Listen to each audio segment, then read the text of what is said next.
The question is, was WrestleMania 41 Night 1 any good? Yes. I'm gonna say no, because half the matches were kinda sus. Gotta do fact of the day. Page number 37, fact number 4. The tadpoles of the South American paradoxical frog are larger than the frog itself. Ew, what happens? How do you shrink like that? And you know what? In this case, I think the idea of WrestleMania was bigger than WrestleMania itself this year. 38, 39, 40 were all insanely well put together, story-wise, structure-wise, and then the end result. 41, Night 1, didn't in some ways feel like a WrestleMania, and a big factor in that was the crowd, because the crowd was shit last night. Maybe tonight will be different. There was no energy, there was no zip, there was no fire, no flames, other than Seth freaking Rollins with a flamethrower. It felt very empty. There was no passion. No. There was no aggression. No. There was no mindset. But then we get to the matches. The big one, the main event. Let's start there. Jey Uso versus... no. They started off there. No, they did start off there. We're gonna go with Paul Heyman doing the dirty deed. I predicted this. I said did. Seth Rollins is gonna win this match and he's gonna become a heel. You actually said it. The other night when Seth was sat in the ring, CM Punk style, took off the WWE cuff and just sitting cross-legged. And then he said that line, "What's best for business?" I said, oh god, no. Yeah. He's turning from face to heel and Paul Heyman's gonna help him. And you know what? It was very believable. Yeah. And the crowd did start cheering. The crowd were giving him their respect. Specifically for the main event, that is true. The main event was the most interesting of the whole night. Let's be Definitely. really clear here. Well, I will say this and give someone their props. El Grande Americano and Rey Fenix put on the second best match of the night. oh, 100%. And it's not even close. Like, it was a very well-paced match. It had a lot of energy to it, even though Rey Fenix was added last minute because Rey Mysterio got injured last night. Yeah, it's kind of crazy that they were able to put on such a show in 24 hours. Yeah. They were doing these set pieces that clearly they had decided, okay, you're going to do this, I'm going to do this, and once I do this, you do this. And then there was a moment in that where El Grande Americano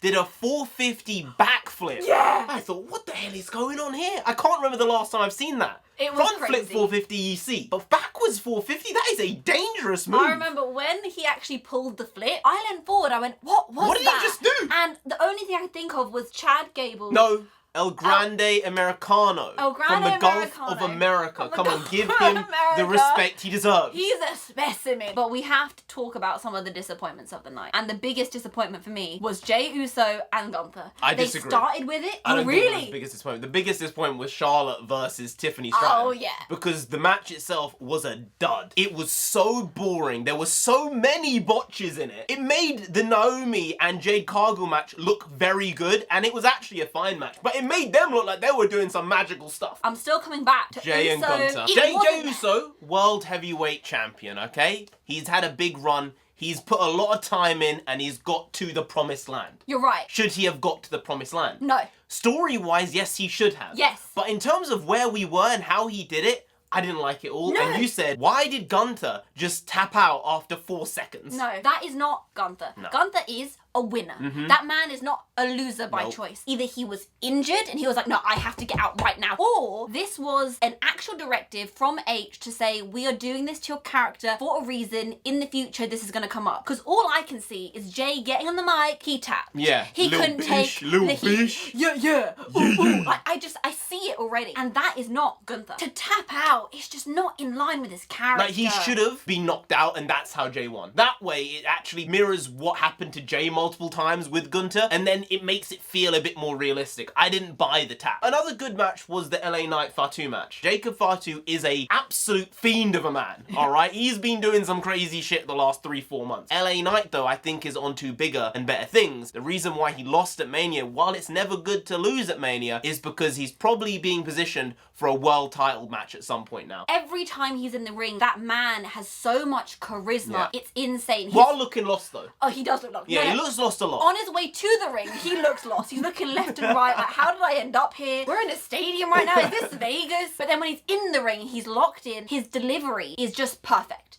I basically never see that man fumble. He has fumbled, but it's rare. It's very Considering rare. how much he talks, it's rare. And Jacob Fatu as well, he was getting over with the crowd a little bit. Like, people are looking at him saying, I like it even though they don't like it. Yeah. You know what I mean? You know, that line has become something within the fan base. And when he jumps off that top rope and he does that flip, he is so quick. For someone his size, it's crazy for him to be that quick. It's kind of unbelievable. But that's what you watch WWE for. You watch for that level of excellence. The craziness. It's the charisma these people just drip with. I love it. So, the big one.